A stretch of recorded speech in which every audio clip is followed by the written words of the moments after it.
आणि बातमी आहे सोन्याची। सोन्याचे दर झपाट्याने वाढतात आणि अजून उंचावण्याच्या सुद्धा अपेक्षा आहेत आणि म्हणूनच गुंतवणूकदारांनी सोन्याकडे धाव घेतली आहे। दागिन्यांसोबतच आता मोठ्या प्रमाणात पैसा गोल्ड ETF मध्ये वळता केला जातोय। सप्टेंबर महिन्यामध्ये या डिजिटल सोन्यामध्ये विक्रमी गुंतवणूक झालेली आहे आणि गुंतवणूकदारांचा कल हा आता स्पष्टपणे बदललेला पाहायला मिळतोय।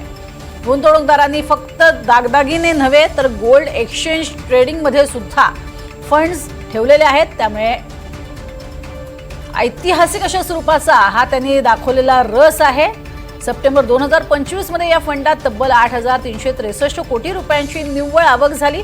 मागील वर्षीच्या सप्टेंबरमध्ये 1,232 कोटी रुपयांच्या गुंतवणुकीच्या तुलनेत यंदा त्यात तब्बल 6 पट वाढ झाली आणि अशीच वाढ ही प्रत्यक्ष सोने खरेदीतही झाल्याचं पाहायला मिळतंय।